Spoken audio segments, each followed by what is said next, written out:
There we go. Welcome to Studio 42, where we have moving conversations about contentious and consequential topics. This is a first time ever event. We're having a discussion with an invited guest, and I will introduce him. His name is Christopher Califatidis, and he's a political science graduate from Concordia University here in Montreal. Chris didn't just study politics, he lived it. Chris served as president of the student union, where he proposed controversial reform and relentlessly challenged the status quo. Through his experience, Chris has learned a lot about politics, mainly how to win and lose. He hopes to put his knowledge to good use in the future by managing the campaigns of ethical candidates. Good luck finding some of those. And Chris is currently completing an advanced paralegal certificate in Austin, Texas, and he's with us today to talk about some recent events here with our Canadian military performing, I guess you would call them influence operations. Chris, could you give us the rundown of these operations and what they're about? Yeah, so to summarize, and I don't have the article in front of me, unfortunately, because I got Zoom and all these other things running. But in short, the Canadian military is there's been a pattern of behavior that a newspaper has observed, and it's that they're moving towards what they're sort of calling an influence operation. So they're trying to the ultimate goal is they're trying to create an organization in the Canadian government under the military that is in charge of controlling public opinion or influencing public opinion. And for example, what that would look like, there was plans, but they weren't executed by the Canadian military during COVID to sort of have like some trucks with loudspeakers kind of saying really loudly, COVID's dangerous, don't go outside and spread it to each other. And apparently this is from tactics that they utilized in Afghanistan. Another thing that we've seen is that the Canadian government has invested $1 million into getting a company associated with Cambridge Analytica involved in training their officers and how to influence public perception. And if you don't know Cambridge Analytica, they were famous for scraping through Facebook user data in order to try and put together some psychological profiles of users, right? And this was done without consent, and that's why there was a big public outcry. So to summarize, the Canadian government, the article calls it that they're trying to create like a propaganda wing. Now, of course, as Jeff puts it in the event description, is this exaggerated? Is this a real threat? And I'd say even more importantly, maybe even forget if it's real or not real now, just talk about what we as a group think about this idea in general, right? Because even if we come to the conclusion that this isn't really a threat at the moment, I still think it's important to talk about, and if we would be okay with such an organization in our government. Okay, that's a good place to start. Let me just ask you one other question before we open up the conversation. How is this different from normal public relations, right? Any organization is going to have a public relations department.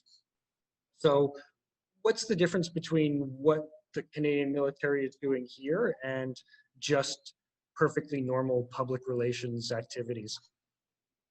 I'm going to be honest, like I was looking through it, and we don't have the most data, right? Because we're only get what's coming, normal governments, right? Like we're only getting what's getting outputted, right? There's all kinds of internal discussions going on that we're not going to be privy to, but so far, not much. It just seems like they want to do public relations, but the scary part is how good they might be getting at it, in my opinion. And to me, that's the scary thing, knowing a government could have all this money and resources and control a propaganda network that's effective and potentially influence its citizens to such a scary degree. That's what scares me really. But on paper, it really is just public relations, just with a lot more know-how and data. Joseph, you want to say something? The conversation's open to the group. No, I just wanted to ask Chris that what do you think the government does PR right now? Do you think they they don't manufacture consent? Yeah, I agree with the whole manufacturing consent uh, theory, I guess you could call it, or idea that's been circulating. Like totally, that's what a government does. It's been what it's been doing forever. And I mean, if you look at like a thinker like Noam Chomsky and how he kind of looks at the world, like it's very clear that like to some extent, the media for the longest time has kind of been, you know, in bed with the corporatists, and the corporatists are in bed with the politicians, and we all kind of have like an idea. Well, the elites of society all have an idea of where they want things to go, and they all kind of get it there. But still, I mean, what I find really cool is no matter no, sorry, thing popped up. No matter how like bad it's been, there's always been dissent. You've always seen like students on campus protesting big things, protesting what government's doing. You always have philosophers out there saying, speaking truth to power. You always have alternative media. And what scares me is that we might get one day to a point where, the indoctrinating machine is created, and it's so good that, we kind of get those people, we get the university students.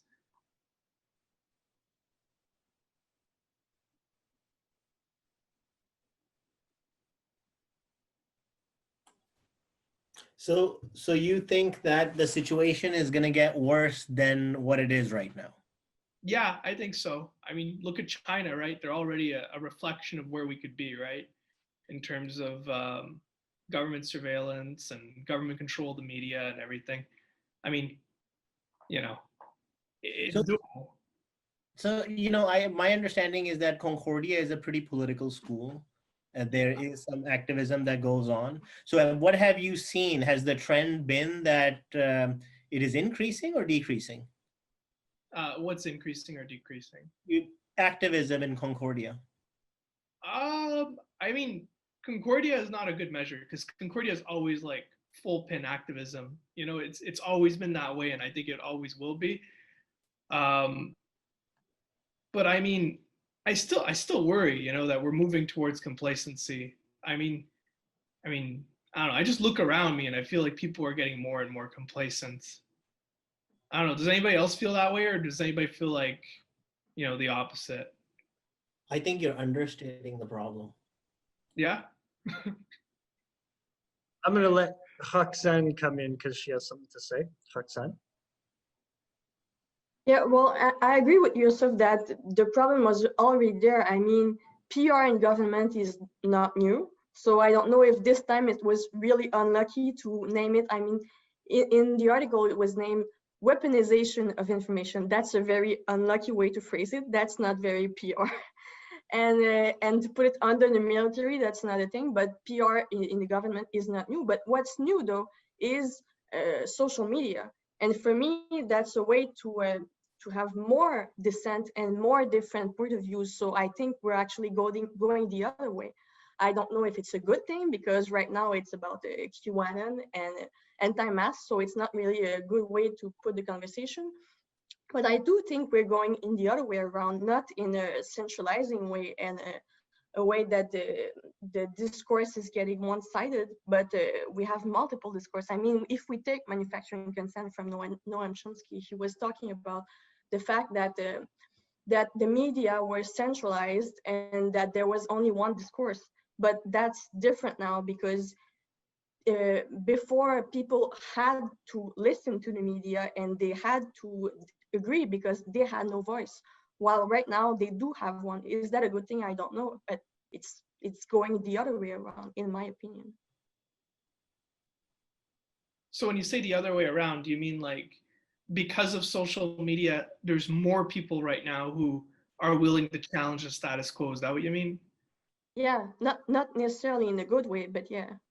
Okay, I mean that is interesting because when you look at anti-maskers, I mean that kind of fits with what you're saying, right? It's people who are challenging authority. Now, is it for a good reason? Is it for a bad reason? I mean, I would argue for a bad reason, but but that doesn't matter. The point is they are challenging the status quo. You can't deny that, and I mean, is that a product of social media? I mean, I have no idea. I mean, you look at history, it's so interesting, right? Because all the time I look at our world and I go, wow, like things are going in this direction or that direction. And then I read something from like, I don't know, Socrates or Aristotle from like 3,000 years ago. And I go, wow, yesterday's problems were like today's problems. And yeah, I mean, for example, I was reading, I don't know if it was Plato or Aristotle, but they were complaining about politics, and they're like, it really sucks because you know you have the assembly, which in Athens was like 6,000 people gathered in a circle, and everybody had a vote. But there would always be someone who'd go into the middle, and he'd give some very emotional arguments, and he'd say, "Look, they did this, they did this. We need to go to war," and everybody'd be like, "Yeah," and then they'd vote on a war, and it turns out that everything the person said was false. And I'm like, wow, that's like exactly the problems we're still facing. You know, we're in a democracy, we're still in a democracy, we're still in an emotional environment, and we still go to war for very emotional and sometimes not rational reasons. And it's just fascinating how every time you might think we're living in a unique age with unique problems, sometimes it's not as unique as we think. And that's something with social media I'm always on the fence about. I'm like, is it new, or are these new problems, or are these old problems? I can never fully decide. Anybody else want to weigh in on this issue? Like, are we becoming more complacent, or are we becoming rebels with social media? Sam, did you want to say something else? If not, I'm going to give it to Sam.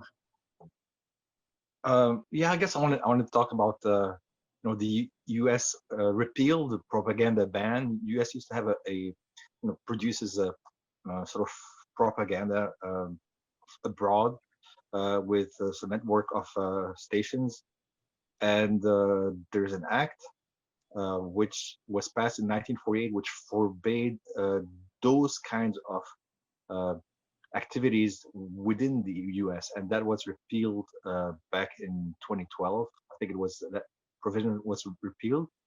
So I mean, that's kind of the direction where we're going. And in terms of Canadian side, there's been a definite increase in the funding of media by the government. Sort of like there's been a growing financial dependence in Canada between the media and the government, and sort of something I was a funding coordinator at a radio station here, so something I see basically like the media is increasingly dependent on the government financially. Basically the revenues are down. Former revenue models aren't as good. Like the sort of main big sites are siphoning off a lot of the advertising revenue, so media is struggling. And that's also the case in other countries. I see, like in France, for example, or in the United States.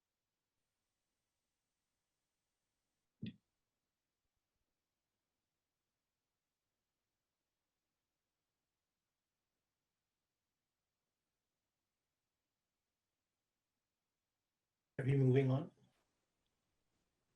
Yeah, Chris, are you there? There we go. Are you waiting for me to put it on your screen? Is that why? Chris, are you there? Wait, what? Are you I'm there. Okay. Yeah. Yeah.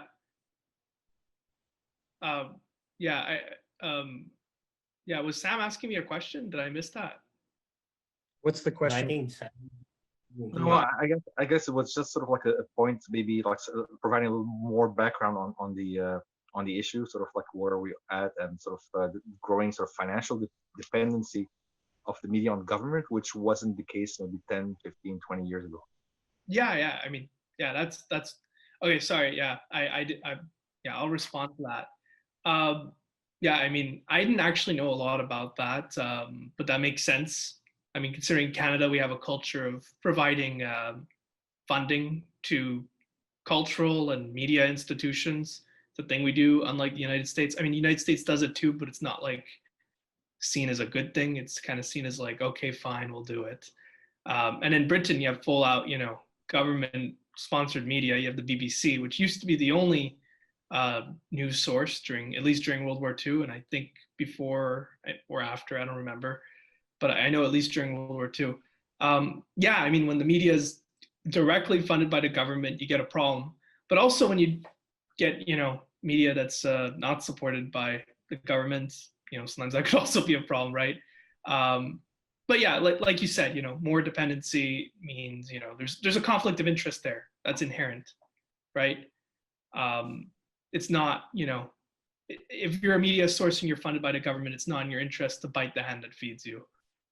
Now, does that lead to more complacency? I mean, since that's what we were talking about before, probably, right?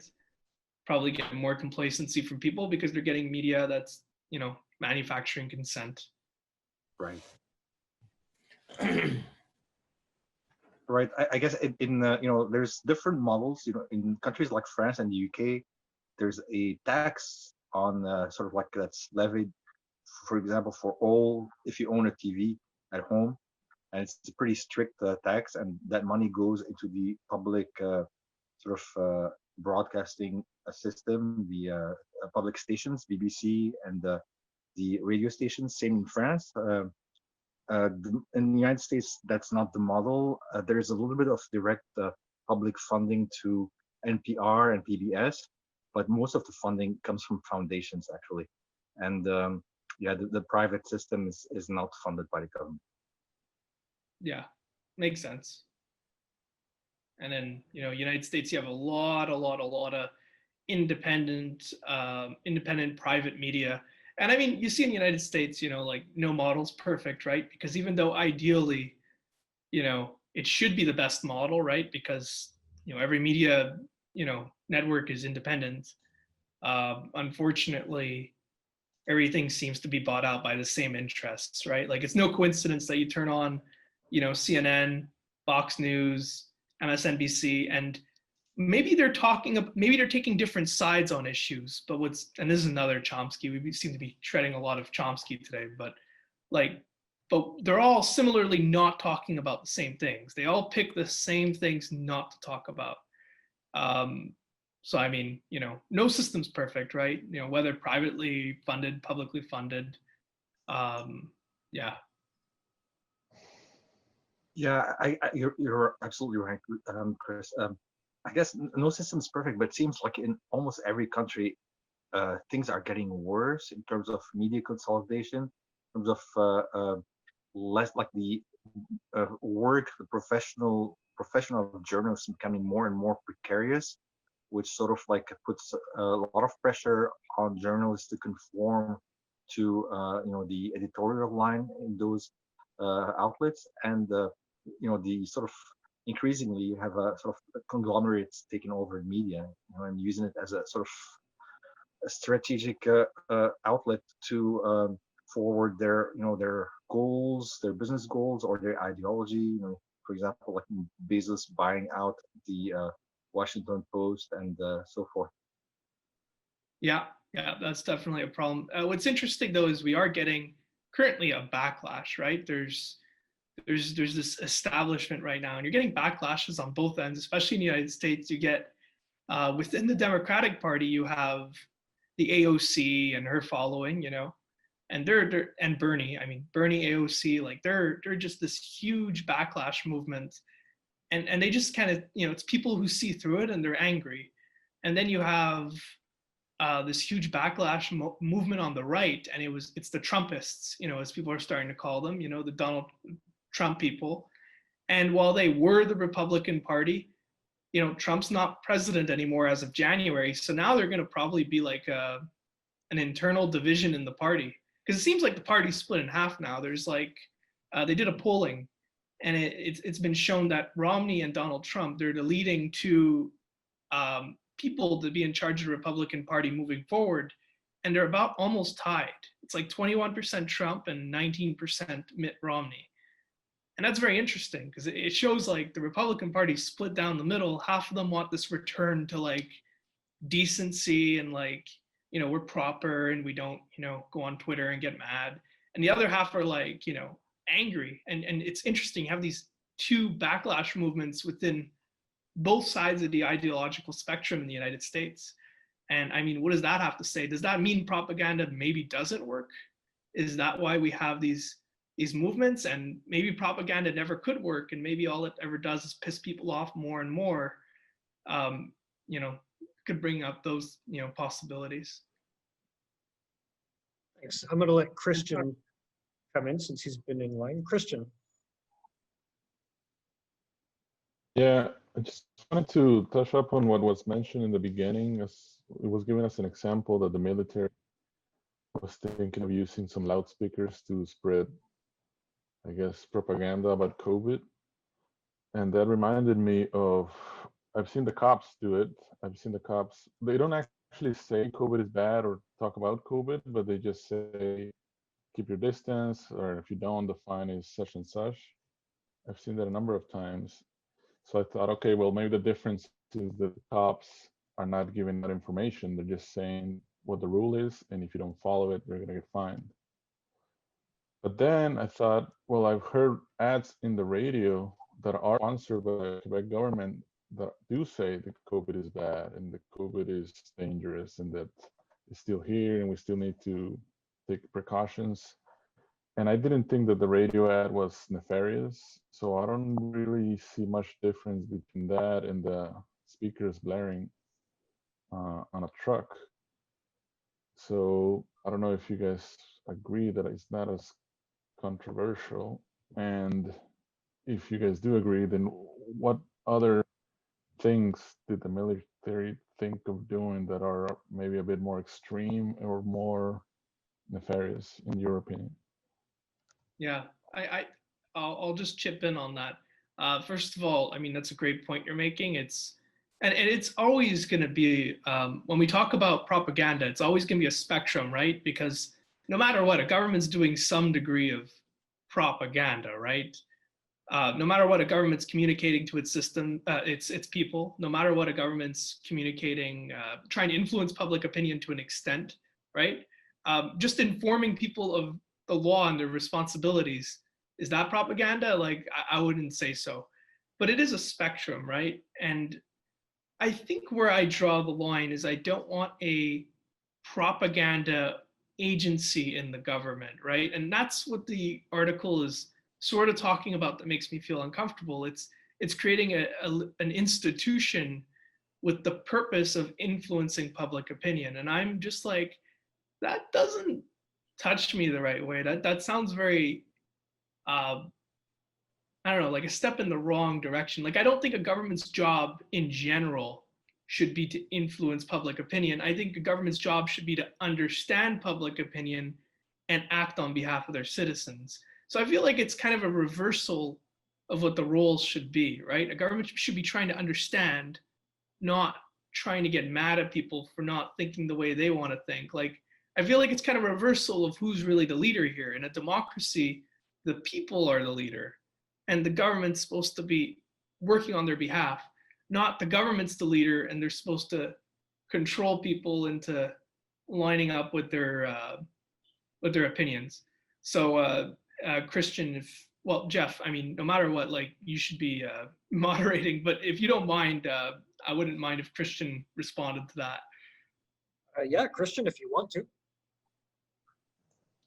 Yeah, no, I see your point, and yeah, the fact that they're creating this agency is worrisome to me as well. So I take your point on that.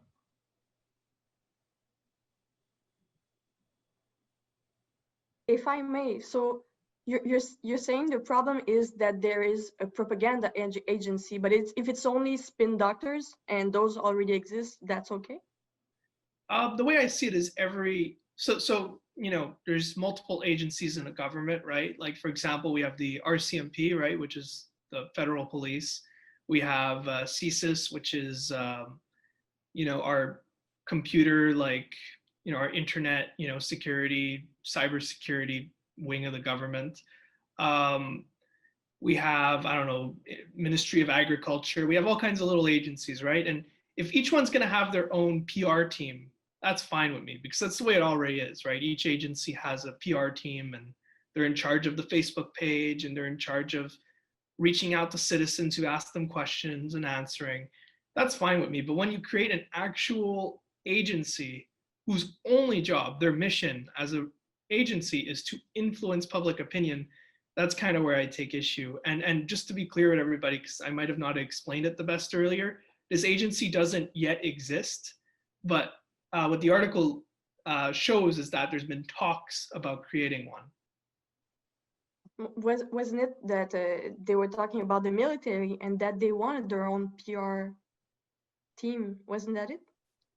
They wanted to create an agency within the military that's tasked with influencing public opinion. And it would not just be for military reasons, it would be for like literally anything, right? It could be multi-purpose.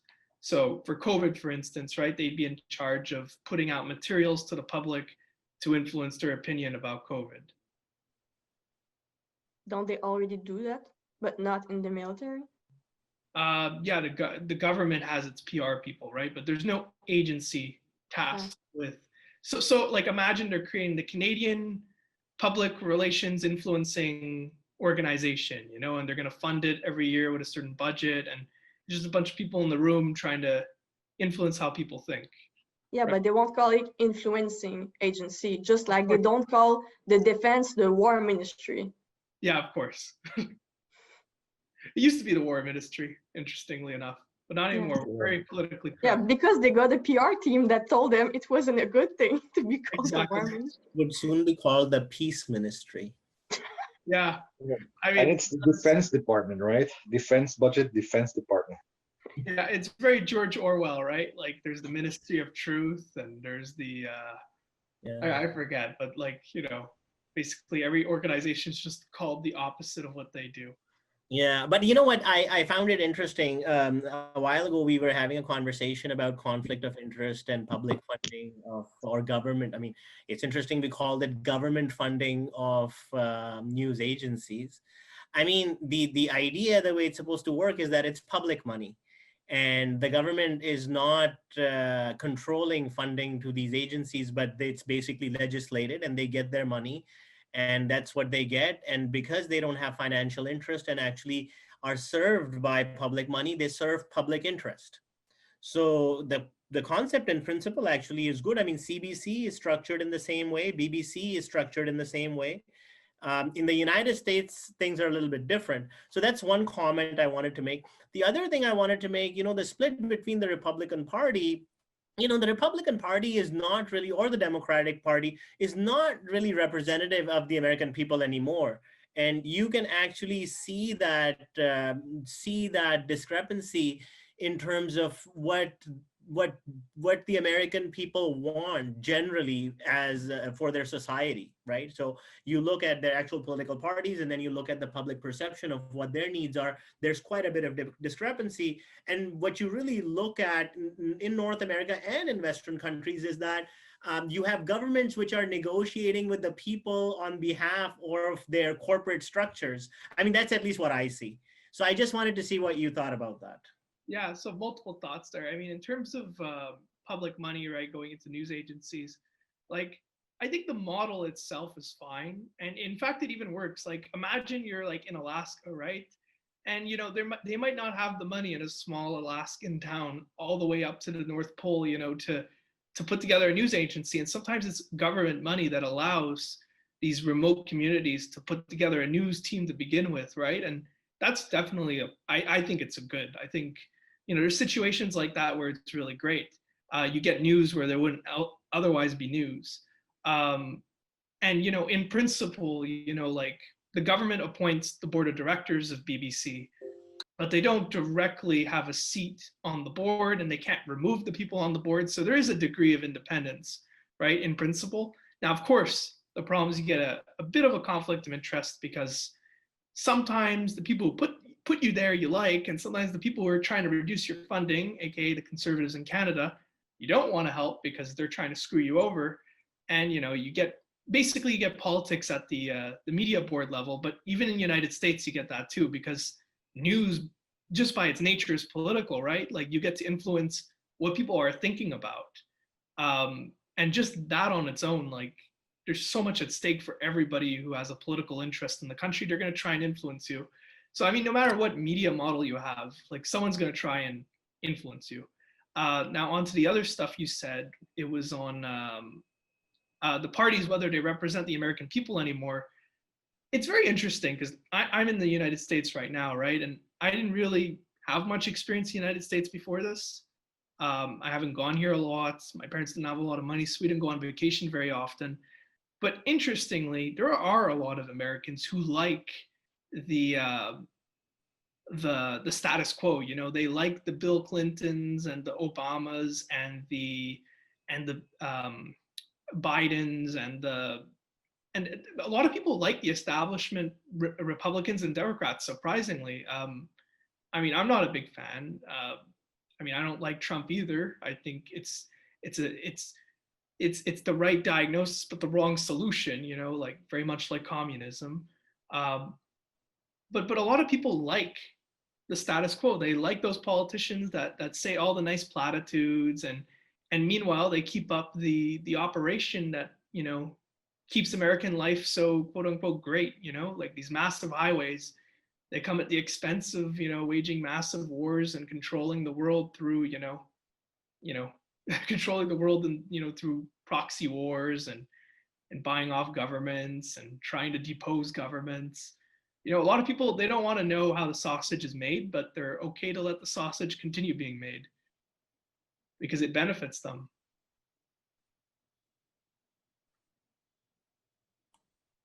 Yeah, I think, you know what, after Trump's election and him getting 72 million votes and actually clearly representing what he represents, I'm not so sure if these people don't know how the sausage is made. I think they know exactly how the sausage is made and they're quite okay with it.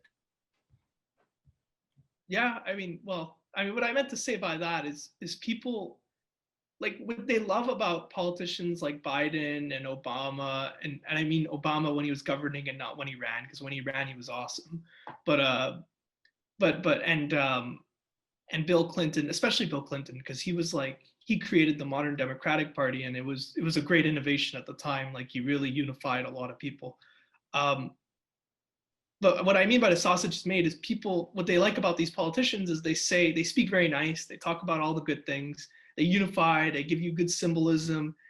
And meanwhile, you know, like all kinds of crap is happening around the world. You know, the United, you know, basically Team America, if you've ever seen that movie, you know, they're going around blowing up everything. And you know, it's not you know, people like to hear the good stuff and not the bad stuff. To the person saying Trudeau is similar, I mean, yeah, I think so too. I think Trudeau is a product of Bill Clinton. I think Bill Clinton set the stage for the last 20 years of politics. He came in and he said, you know, this social reform stuff that the Democrats do, we're going to push that aside because it alienates people. And we're going to unite everybody. We're going to like capitalism, but we're also going to be progressive, you know, and he married the two.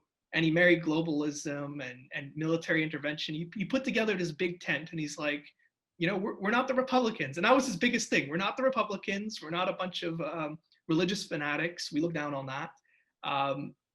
But we're going to unite because we all believe in America, you know, like that kind of stuff. And that has influenced the last 20 years. And I think now we're getting the backlash. And there's always a backlash to everything, right? There's a backlash to FDR. There's a backlash to every American leader there's ever been.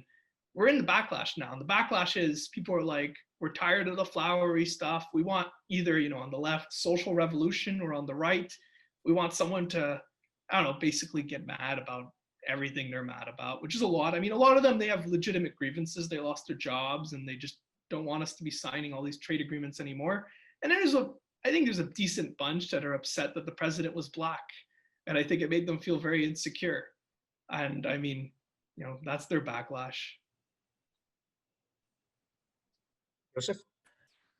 But you know, I would say a couple of specific things, right? Like I think that I know I agree with you that this is how people understand Bill Clinton. I mean, you're talking to mostly people who have done, you know, okay, they kind of are in the ruling class in the sense that, you know, they're leading comfortable lives. They're not really subjugated, you know, they're professional people. That's the kind of circle we hang around in, right? And you know, we have certain perception of how we look at power. So I mean, if you look at Bill Clinton, right, like what was his major legislation? I mean, he did the crime bill. I mean, that was terrible for black people. And then he did the welfare reform. which was also a complete fiasco for working class people. And then he did NAFTA, right? Bill Clinton was NAFTA. I think he signed a couple of trade deals, which also screwed the American worker. So I think the perception of Bill Clinton is that he was, like very pro-Black, and was a very, was a liberal in the sense that, was good for America. Again, I would say that Bill Clinton is the Clinton that basically made the party of the people into the corporate party, right? So I think, in my opinion, my personal opinion, I think this is the backlash of failed democratic policies. And then, basically, so what I see in the US is that during the democratic time, they essentially put some restrictions on things that they don't want to happen too quickly. And then the Republicans come in and then they make everything happen very, very quickly. And then Democrats slow down a little bit. So I really don't see much of a difference in their policy. I think both of them kind of represent the corporate structure of the country and how they negotiate what people will tolerate. I don't know. Maybe I'm being more cynical. Maybe you have a better description of how things are down south. Plus, I think it's not very different in Canada either. I think things are a little bit better. We have more resources, less people. So I think things are a little bit better, but I think the psyche is not very different. I mean, I definitely say I think the Canadian psyche is far less divided. I mean, like Canadians, I mean, conservative and liberal party, like what is different between the two? I mean, like the main difference is the Conservative Party will occasionally dog whistle to the more, abortion should be illegal, same-sex marriage should be illegal kind of people. They'll occasionally, or at least they'll tolerate those people, right? And they won't outright say anything to piss them off. And meanwhile, the Liberal Party will kind of embrace, gay marriage, abortion, immigrant communities. There's exceptions. Conservatives have made inroads into immigrant communities. I've noticed that, like especially with Stephen Harper. But on the most part, that seems to be the main difference. But in terms of policy, the Conservatives are just like, we should spend less money. And the Liberals are like, we should spend more money. And that's really the main difference in Canada, which is a relief to me because it's like, it means we're in agreement on so much, and so much things that matter. It's pretty like abortion. Like I never realized until I went here how messed up it is that, overnight your government could say, yeah, you can't do that anymore. And now it affects all kinds of people and they got to go different places and relocate. It doesn't hit you until you hear how odd it is, that this is an actual discussion here. And in the United States, there's just so much more to disagree on, I think. So I'd say Canada, I definitely think it's a lot more, things are a lot more chill. People are a lot less at each other's throats. I haven't heard anybody really say like, I think the Conservatives are all evil in Canada. I've heard like more, it's toned down, it's more like, I don't like the Conservatives. It's not like those people are evil and they all need to burn. Here it's like both sides just like, they don't even want to talk to each other. They don't even want to acknowledge each other. They think the other side's the devil. It's intense here. It's intense. And it's like nobody even wants to give each other a chance. And to me, that's like the saddest thing, because if we did that, we'd probably be in a better place. And, you could probably convince a lot of people who don't believe in, I don't know, let's say gay rights, could probably convince a lot of those people to believe in it, in my opinion. And discussions aren't being had anymore. And I do think that is the one thing that has changed since I was a kid. I remember it was generally in society, it was a thing we all said, like we should all at least hear each other out and be each other's neighbor. And in the media, I was hearing that. And now it's like, if you even want to give the other side a chance, that's stupid. Like you should not do that. That's even a bad thing to do now. So that's definitely one thing. And you feel it in the United States. You feel this deep divide, people screaming at each other in the streets, like it happens, because they have a Trump flag or because they have a Biden flag, people are screaming at each other. And yeah, it's intense. I am going to let Tom come in because he has been patiently waiting for the longest time. Tom. Sorry, Tom, for talking over you. Jeff, if you ever need to cut me off, please. No, I am moderating as I want. This is Okay. perfect. We're good. We're good.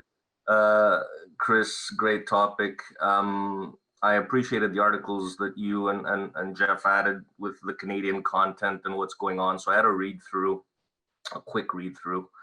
And, a couple of them kind of jumped out at me. I saw the Canadian Forces College, info blast that they sent out saying Russian menaces the Canadian government capable of countering Russian disinformation. And you're like, wow, that's already propaganda laced, but sure. And then of course I went on to read the Nova Scotia article with a bungled first attempt with, the Canadian military trying to put info out there about wolves being released to Nova Scotia. So I chuckled at that, and we're gonna say that's a bungled first attempt in quotation marks because we don't know what they've been successful at already, or whether or not they actually use that wolf thing to fake left and go right. Always give somebody some clickbait and something to harp on, and you don't know what they're doing on the other side. So it may have been a distraction. But I think we've reached the point now where we need to ask ourselves, in the context of the times and given what's out there, it coming down to spin and counter spin. Do we want, as Canadians, an official body in place that's using the same channels and mechanisms to access its citizens, right? As a democratic society, it kind of would be incumbent on us, especially good Canadians, to make sure that this group is held to account so that their counterspin, of course, is based in fact and not the opposite lie. So have we reached that point? Are we at the point now where we need a group that's using all the same channels as, I don't know, I'll just throw it out there, Chinese or Russians or whoever want us at each other's throats, quote unquote. I'm not sure I bought into that theory. I'm just playing devil's advocate. But do we want a group that's accessing the same channels in real time to counterspin? Thanks. Yeah, so just a quick question of clarity. When you say access to all channels, what would that look like in your opinion? If the Canadian government was doing that, are they hijacking all the news, or are they sending a press release to all the news to do something? I think you said it early on. I mean, the politicians already hijack the news directly, right? They hold their press conference and they come out and they do it. No, I'm talking about the Facebooks and the tweets and the same channels that people use nowadays to get people out in the streets if they want, based on misinformation. Yeah, I mean, and your question was if this should be done to counter Russian and Chinese influence? Yeah, to the extent that it applies here in Canada, but let's say that there are external influences now that could, reach our average citizen through these channels. Should we not have a group in place running counterspin on the same channels? So again, Facebook, Twitter, and the like. Yeah, that's a really good question, by the way, really well thought out.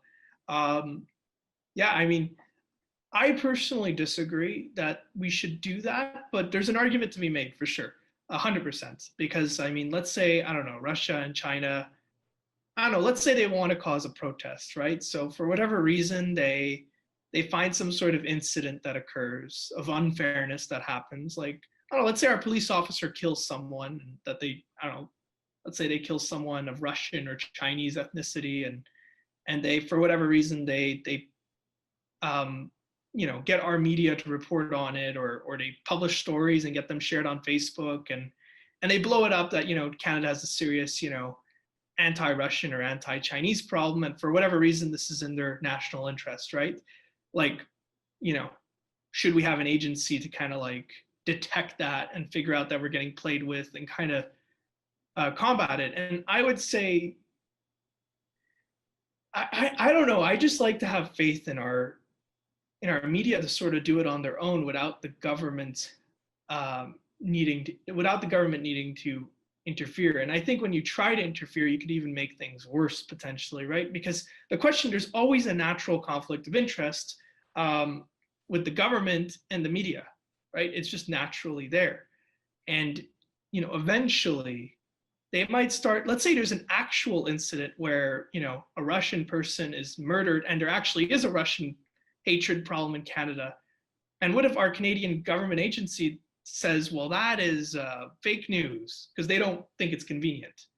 Right. Well, now we can have a Canadian government propaganda agency shutting down a legitimate news story because they don't like how it makes Russia look good in a time when we're having tensions with Russia, right? So, But you're basically saying don't flex along this path and let your quote unquote enemy potentially have rickshaw, like run rickshaw across the country and sow whatever misinformation they want unchallenged. So I'm saying, what happens if, and again, I'm playing devil's advocate here because I'm not sure I buy this myself.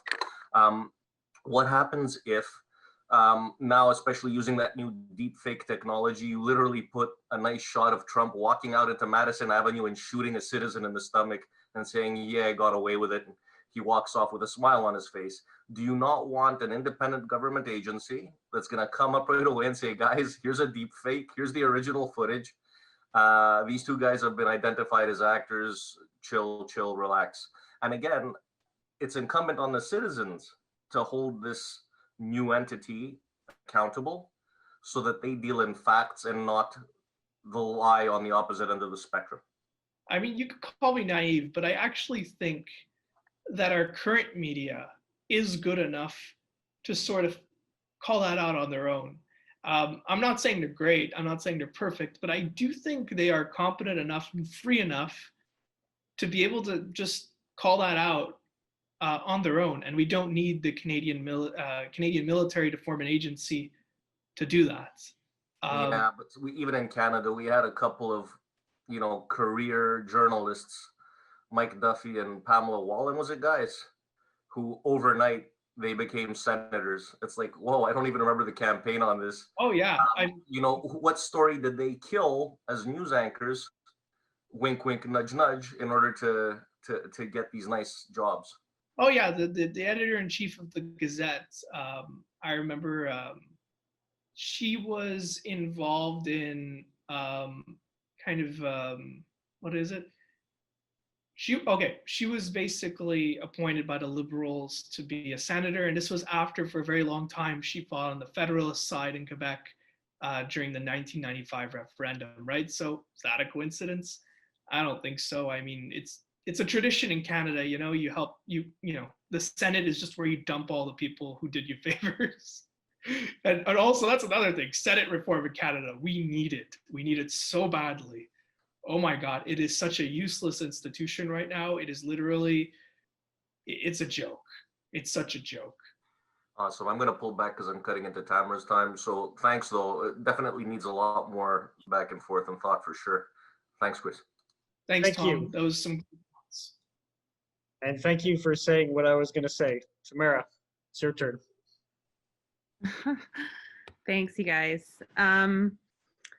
Yeah, I thank you for the interesting topic. As I'm listening to you guys, there's been a lot of points that actually I have a lot to say, but I'll try and narrow it down.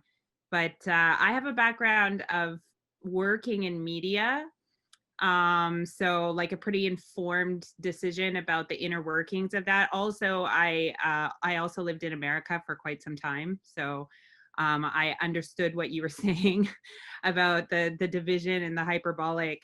I think the thing about media is that if we were heading towards some kind of authoritative state, or if we're nearing that, then I think that's where something like a government-run messaging becomes dangerous. But I think if we take into account the current state of North America, it's really about capitalism, and it's really about following the paper trail about what is the messaging. And that's why you see things like very hyperbolic news reporting, and it's been like that since decades, that the thing that gets the attention is the thing that they're going to blow out of proportion, because that's what sells them and that's what makes them a business. And an extension of that, I feel like, is an example of this actually is my friend who worked for the Atlantic. This was like his dream journalism job, and he was very frustrated because all of the energy of there was going from long form journalism into clickbait material, that was not very credible, but unfortunately, that's what happens now that media is being filtered through the internet. And then we have an additional problem that the credibility of having a journalistic, in the past, there was things like libel, and there's the respect of being able to dig into journalism. And now we've moved into this weird era where, your information source will be somebody creating a YouTube video. So it's really just commentary and opinions, and there's no sort of checks and balances. So I feel like we're sort of the danger to our information sharing more than there's an opportunity for propaganda at this point. Not to say that that wouldn't be a bad thing, but I feel like our danger is over here at this other side. So I just like to hear what you'd have to say about that. I can see it's flashing red, so I won't say my other thing about America, but go ahead.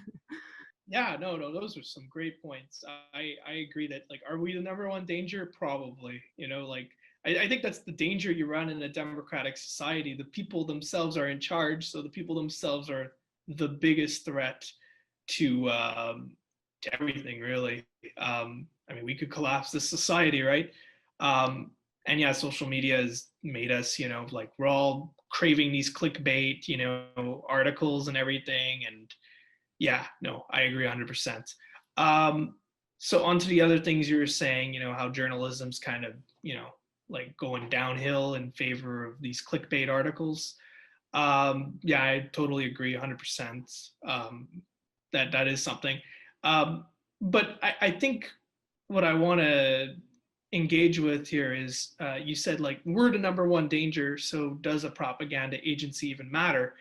And on that, I would have to say, I think so, because what's getting scary is, and I did a psychology major, by the way, on top of a political science major. It's getting really scary how close we're getting to being able to figure people out using data. And I think one of the scariest things I saw, it's not actually entirely related, but they actually created this was on Vsauce, a YouTube channel. And yeah, you're just talking about YouTube channels giving you news, but I think he's credible enough. They hooked someone up, and this machine was like an advanced lie detector that could kind of pick up if you're lying before you even say the lie. It was pretty insane. And technology is going a long way into understanding us. And I do fear that if governments got their hands on technology that could, take apart your Facebook profile, take apart your Google profile, your search history, everything, they could understand you so well that they could just show you the exact article you need to see to manipulate you into thinking what they want to think. And it's such a conflict of interest because Trudeau, for example, let's talk about the blackface incident, right? It's not in his interest for us to see that, right? And, he might even justify it to himself going, well, this is a past mistake and this is stupid. And it's just, and maybe the conservatives are behind it, right? Like, let's be real, like, whose interest is it for this to get out? It's probably the conservatives or political enemies, right?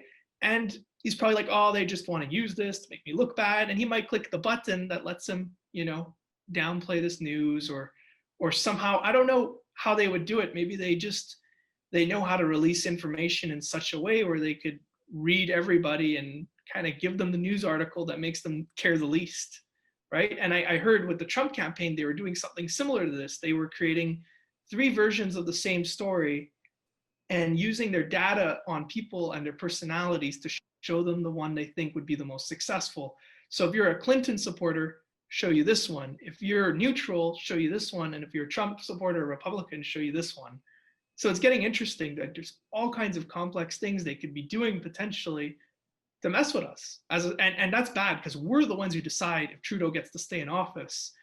And if he somehow has his finger on the button that lets him purge a news story, that's dangerous. Also, let's talk about the Indigenous people in Canada. They have their protests on the railroads very often, different railroads, different pipelines, but it's a common thread.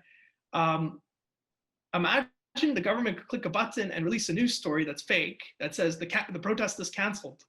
They could trick people into not even showing up to a protest, and they would justify this. They go, we save so much money, we don't have to send police in, and less people die. It's crazy. It's so I'm just scared that it could be a slippery slope. And I think I'm happy I finally explained this, because I think I wanted to go into this a lot earlier, but we got caught up talking about other things. It was fun though. So Can I just say one other thing about what you just said? There was a documentary sort of internet campaigning and the HQ in America, and this type of data collection and using it to influence by political entities is something that, like, this is the 2.0 version, but that absolutely exists. And so maybe now it's easier. And also I'll put in the chat, I just heard a podcast with Yuval Harari, if you guys know him. He's a professor out of Israel, and everything, Christopher, that you just talked about, he discusses on this podcast about the data dangers and the manipulation and anticipating people by their feelings in order to control them. So it's very important, relevant stuff. I'll put that chat up. So thanks for saying that. thanks for that. I'd be interested in seeing it actually. Joseph, quick response. Yeah, no, I just wanted to basically just point out something. So yeah, so I think that definitely a lot of biometric data that is coming out can, tell you about your stress levels. And if you know what somebody's watching, you can actually interpret a lot of information from that. But I mean, it's a topic which is in development, right? So a lot of these correlations, a lot of these things are hyped up. The efficacy of how much they can actually map somebody's psychological state is still an open-ended question. But that being said, it is definitely going in that direction where this technology is getting better and better and better. And I think, I don't think it's so chaotic. I think it's I think it's purposefully chaotic. I think it kind of fades away how you make sense of what is not real and what is.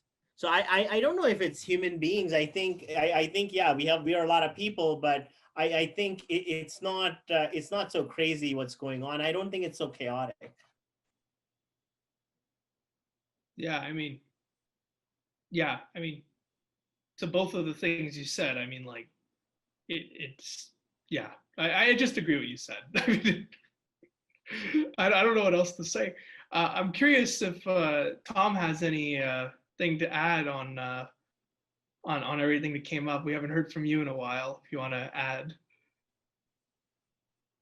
Not Tom? not much to add there. I think I think I'd definitely be more concerned if this Canadian entity were able to hijack existing accounts, which I think is what you're alluding to, Chris. Like they're able to hijack existing accounts, for instance, a band council, and say, hey, the protest is canceled.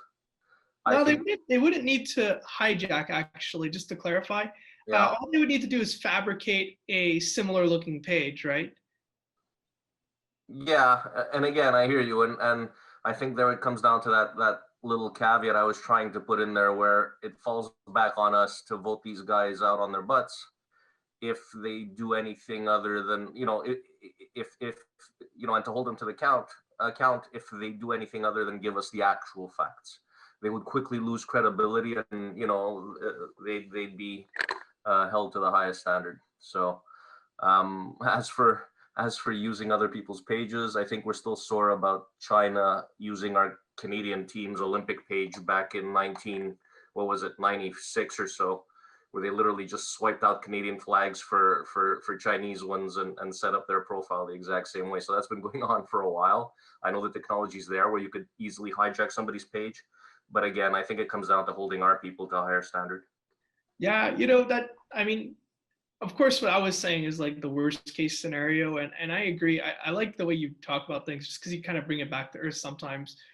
It's true. And it's good. I mean, to Jeff's great sadness sometimes, I'll definitely state positions that are in the far extreme and not my own, just to say what could happen if. So yeah, totally agree with you that you're right to put it out there.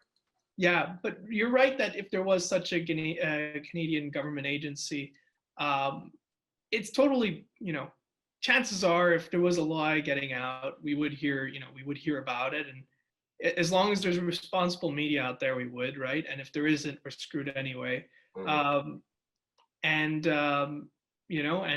we could hold people to a higher standard. What I do worry about, though, is like there's so much apathy right now to like this idea of government influencing people. Like I feel like if I don't know, let's say if the blackface story was suppressed somehow by government propaganda, people who like Trudeau, there's a lot of them, they would be like, yeah, that's fine.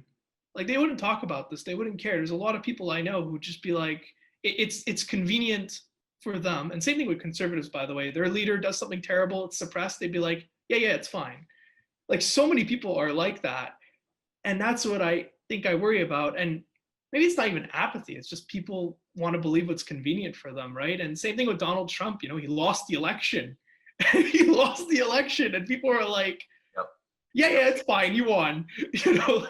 So I think what I worry about is, granted, the truth might get out, but people just don't give a crap when the truth gets out, and maybe then the propaganda agency has succeeded in its goal, and it's made people not give a crap because the media didn't pounce on the story and get to it first, and the propaganda agency put their spin on it. Yep. Worst case, they do that, or best case, they're the guys that set it right and get the right information out there. So time will tell. Yeah. I'm going to go back to the lineup now. Christian.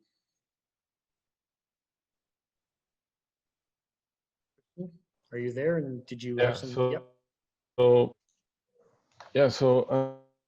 Going back to the point that was made earlier about, trying to listen to the other side. Well, I just find it pretty difficult right now because I happen to think that the other side is completely full of shit. Like, just take Trump, for instance. Every single one of his tweets for the last month or so, well, not every single one, like a big percentage of them has that disclaimer on Twitter now that basically saying this is, they say disputed, but really it's just BS. And the guy, last time I checked, like over a year ago, had 16,000 documented, easily provable lies. He's probably well over 20,000 by now. So it's hard to just say, oh, well, let's listen to the other side because, what for? It's all lies. So I don't know, that talking point, it sounds good in the perfect world, it would work, but in reality, I just find it not realistic. Yeah, on that topic, I always think that humans are emotional first and logic later. I'm a really big believer that we a lot of us, and I do this too, I think everybody does, but if you don't believe you do it, that's fine. I'm not going to force this label on anybody, but I really believe most of us make our decision first through emotions, and then we come up with a reason to justify it. And I've even caught myself, sometimes I don't know, I'm mad about something. I don't even know why. It's in the monkey part of my brain that I don't understand, but I'm mad about something. And then someone asks me like, why are you mad? And I'd be like, well, I'm mad because of this. And then I really look at that reason and I go, what was I even thinking? Like that's not even, I don't even really believe that. I just said it in the moment because I felt something and I needed to be able to explain it. And I've read about this too in psychology, that it's, some sort of phenomena that's been observed. So I find that interesting. And I really do believe like what we have to do is we have to ask, why do Trump supporters believe what Trump's saying? Or why do they want to believe in what he's saying? And it's not just about listening to the other side, but it's about trying to understand why they're doing what they're doing. And I think that's the key to eventually bridging this disconnect. There's two ways to look at it, right? You could think, oh, well, they're too far gone and there's no point. But I'm just too much of an optimist to go there. I really think we have to take some time and engage in dialogue with these people and try and understand why they feel this way. I understand a huge chunk of them have so much anger towards the system because they lost their jobs or or the Democrats are forgetting about them, they left them behind. This is the people who lost their jobs at mining companies and coal companies, and they feel like they're forgotten, and the Democrats just don't give a crap about them. Those Trump supporters, I think I definitely could say I kind of get them. There's few though, the ones who are very like off, far off. I don't talk to them. I've never talked to them. I have no idea why they believe what they believe. But I think it would be interesting to be able to talk to those people to try and get to it. Like, what do they, what's making them this way? But, maybe I'm just too much of an optimist and maybe they can't be reached. I have no idea. I haven't spoken to these people. I have no clue. And did you want to respond?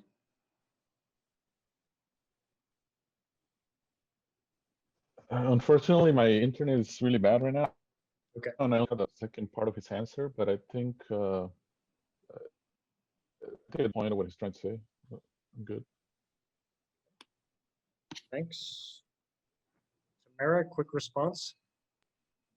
I just wanted to add, when we're talking about like the government controlling the narrative, it occurred to me when you guys moved to Trump that technically that's what he's done, but he's kind of done the lie in plain sight, where he's done that. Instead of him coming up with propaganda campaigns, he's gaslit all the information sources, so like indirectly made himself the only credible source. And I think that's part of the reason why we have a lot of people that just believe what he's saying, because there's been so much gaslighting of anything that disagrees with him. So in essence, he's doing the same thing right in front of everyone's face. You think? Yeah, I mean, yeah, totally, 100%. That's actually a very interesting analogy, right? It's basically the propaganda without the agency. I guess I do still fear though that like Trump's not very good at it, in my opinion. Like, sure, he's reaching like 20% of the population who full on believe in what he's saying, right? But there's like the other 80, there's the other 20% Republicans who they don't believe it, but they don't care. It's good for them. It advances their policy interests, so they're fine with it. And then there's the other 60% who think he's insane, and like, so he's not very good at it. I guess what I fear more than anything is that the government would get really good at dissecting and understanding us. And Trump's definitely not that. He's not a methodical analyzing machine. He's more of a, let me pull on the heartstrings of the people and mess with them, but still, it's a good point, like we do have a propaganda president in right now. He's still in right now. Well, and you just said, and it's true, that if you can make people emotional, they'll respond and react without thinking, without using their logic, right? So that's actually a very effective, and historically has been used as a manipulation tactic. Get people riled up, Yeah. So imagine if Trump had at his disposal a really good propaganda agency. Imagine how much more damage he could do, right? If he could actually get like, I don't know, another 40% of the population to actually believe in what he's saying, maybe even trick the media into thinking it's true. They're so good at this that they spin all the facts. And I mean, I've heard this before from multiple of my professors, when you're coming up with a government or whatever, you gotta plan for the worst. And like, whenever you're coming up with a government agency, you gotta assume like, what does this look like in the worst case scenario in the hands of the worst possible people? And I just think, man, I would not want a propaganda agency in the hands of Donald Trump, and we're lucky that, I mean, he does have some crazy stuff at his disposal, drones and NSA, but doesn't have a sophisticated propaganda agency. So that's at least good. I'm going to go back to the lineup now. Sam M, you've been waiting for a while. Sam M. Yeah, I want to agree with Chris. A lot of the points he's making here, and I guess to Chris, you know who Cass Sunstein is? No, unfortunately, I don't. Cass Sunstein, he was I guess his kind of unofficial title was the information czar. So he was the head of a Oh, I've heard of him. Yes, basically he wrote a book called Nudge, um, with the I think with the British professor, and that book was really sort of about really sort of changing public opinion or affecting what people thought or their behavior, their sort of and doing this in sort of a invisible way through technology. Like this is kind of like it's a very interesting book, and kind of that's kind of like it was done at a time when social media and big data weren't like being as aggressively applied as they are today. Yeah, I mean, that's very interesting. Yeah, definitely. Yeah, I mean, I can't really comment much because I don't know about him. I don't know about him, but I would definitely like to look into him. If you want to put a link in the chat, I think we'd all appreciate it. Sure. Thanks.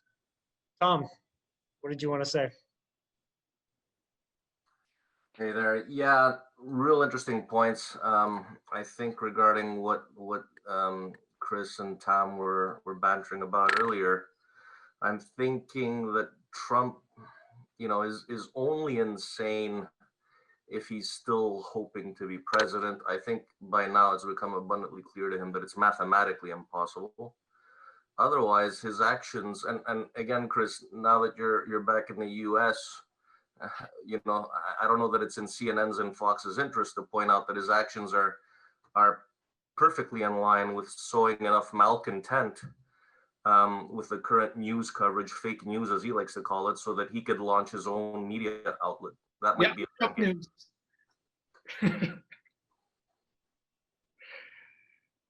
Yeah, I heard about Trump news. Yeah, man, like, yeah, I mean, that's a big part of it. I also think what Trump's looking for is a right.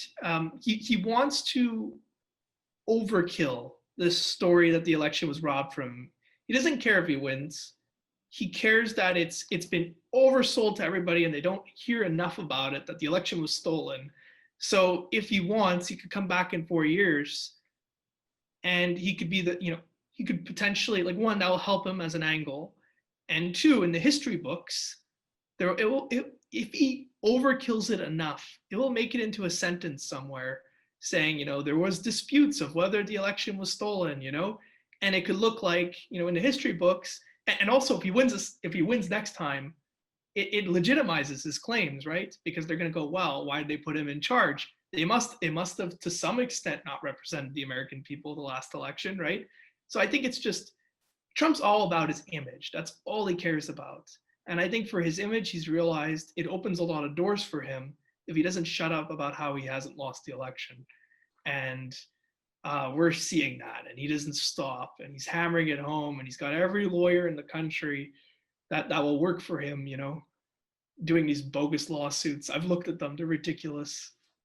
I'm just going to float it out there that he might be enacting his plan from 4 years ago, where the theory is he won and he didn't expect to win. I think he's enacting the plan that would have played out 4 years ago had he lost. I think so too, 100%. I was thinking the exact same thing. The Trump News Network was, they came up with the idea, right, 4 years ago, and they were floating it, and now they're doing it again. And it was also delayed by 4 years because yikes, he won. Yeah, and last time around, he was planning on doing the same thing. He was setting up the narrative that he could deny that he even lost the election. He was telling people, well, if I lose, it's probably because it was hacked or whatever, or ballots were stuffed or whatever you wanted to say. But yeah, 100%, Tom, sees things exactly the same way as you. Thanks. Christian, quick response. Yeah, just a quick comment that the current president of Mexico, he had ran twice before, and both times he had lost, and he had claimed the same thing, that it was stolen from him and that it was unfair and all these BS. Until the third time, he actually won by a lot. And for the first two times when he was claiming that it was stolen, it seemed like he was unsubstantiated. Yeah, exactly. I wasn't aware. I'm not much aware of Mexico's politics. I wish I was. I've been trying to learn about some countries recently, mainly Ireland. I really felt like I didn't know anything about it, so I've been reading a lot about it. Mexico's another country I would love to learn about, but yeah, it just looks like this tactic is everywhere now, and it's kind of we're seeing on the international stage a move away from the Bill Clinton types and more towards the Trump types who, big strong man who, denies facts whenever it's convenient, and it's more about the emotions than anything, right? I don't know if that's the case for Mexico's president, but it sounds like it from how you're describing it.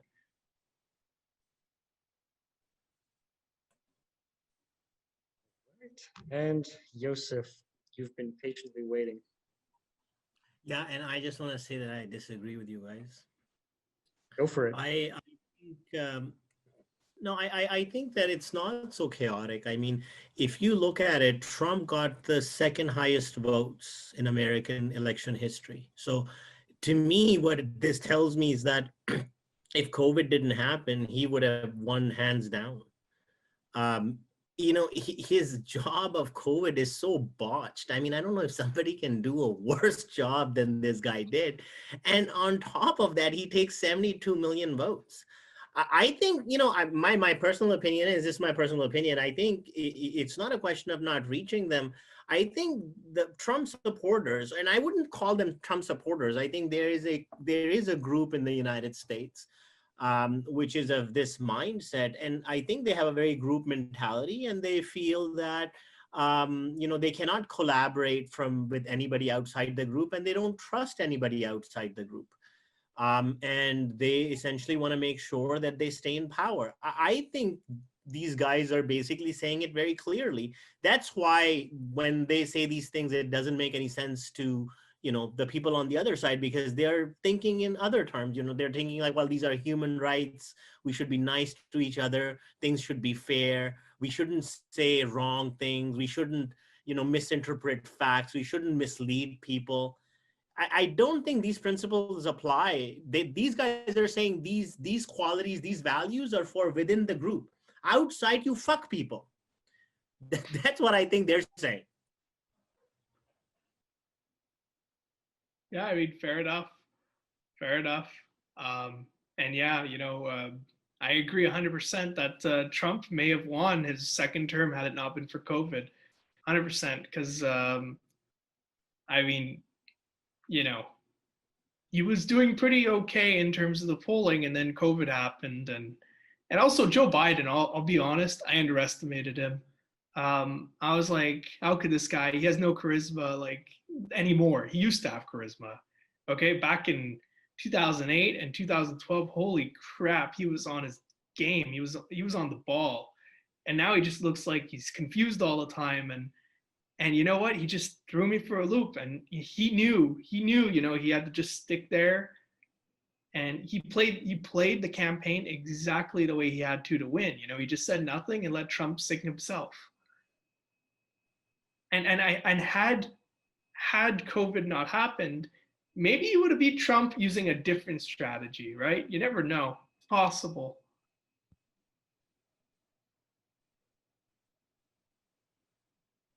Joseph, did you want to respond? No, I was just going to say, what is interesting to me is what happened in 2016 in the Republican Party, right? In the Republican Party, they did not come together, and they stayed divided, and Donald Trump took the nomination. In this scenario, I think, they learned from history. They realized that if they stay fragmented, I think Bernie would have had a chance.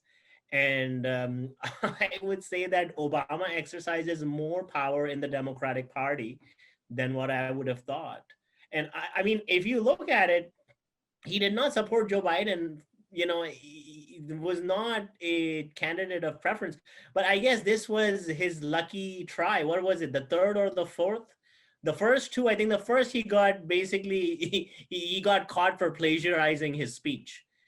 And then the second one was another stupid scandal like this. But I mean, he's like, maybe he's an okay orator, but I mean, if you look at the political history of Joe Biden, I mean, I don't know. I don't think he has a, I mean, people should look into Burisma. I don't think he's a very honest person. Yeah, I mean, what politician is honest? Yeah, exactly. That's why they become politicians, right? Yeah, I'm hoping that can change one day. We'll see. Well, nobody's in line, so I guess I'm going to take my turn. I'm curious to go back to Cambridge Analytica and this firm that was hired and is supposedly related to them. And this sounds like one of these things where the news article is using Cambridge Analytica as like the boogeyman in the closet, right? Like the big scary company. And so I'm wondering, how exactly was this other company related? Are they doing the same kinds of shady things that Cambridge Analytica did? What actually was this training that, I forget if it was government officials or military personnel who were receiving training? What exactly was this training? Yeah, so actually, it definitely is related to Cambridge Analytica because it's the parent company. So this company, and I forget their name, they own Cambridge Analytica. So everything Cambridge Analytica is doing, they are responsible for, right? So there's definitely a direct relationship there. As for what they were doing, they were training basically officers in public relations, from what I could gather. What does that mean? I don't really know. I just don't like the sound of it, and I get, yeah, boogeyman. Yeah, maybe I'm getting a bit boogeyman. I'm not gonna lie. Like, I'm not blind to it. But I think it's something you got to do as a responsible citizen in a democracy. You have to you have to stand on guard. So to quote our national anthem, got to stand on guard for things that may be potentially an issue, right? And this might not be an issue, and maybe we could even have a counter propaganda agency in our government. It works perfectly fine, as Tom suggested earlier. Maybe that's possible, but I worry about it, and I think it's important for, number one, Canadians to have this discussion, and two, to be on a lookout and just kind of, if it does happen, scrutinize it, right? And that's what I feel like I was doing by sharing the article on my Facebook, and that's what I feel like I'm doing by being here. I'm just doing my job as a citizen and having the conversation. Joseph. No, I was just going to point out that, Brittany Kaiser, who was working for Cambridge Analytica, she published a book, I think a year ago, called Targeted. I think it's good, right? Like, once there's some public interest, somebody can write a book and make some money, so good for her. But I think that the information you're looking for, I mean, you can read that book. She goes into detail about if you read that book, you'll see, right? Like, so these guys essentially started out, it's a good marketing hype. They go to third world countries like, Ethiopia and places like that, where they essentially tell them their technique, how they would, deal with their political campaign. And, it was pretty sketchy. They were kind of entrapping people, by setting up honey traps for other politicians and things like that. So they basically go through these things. But I mean, Cambridge Analytica just got caught. Were they able to actually change election? I think this is a question which is an open question. I mean, I think it's unlikely that they did, highly unlikely, but it's still an open-ended question. But there are so many other companies like Cambridge Analytica that are operating right now everywhere in Canada and, in the US and in Europe. I mean, it's the next big thing. That's how you make money during elections. But the book Targeted, it'll give you your answers in detail, Jeff. Thanks. We're going to have to wrap it up here. So I want to say thanks to everybody for coming out, and especially thanks to you, Chris, for being our guest tonight and answering everyone's questions and sharing your thoughts with us.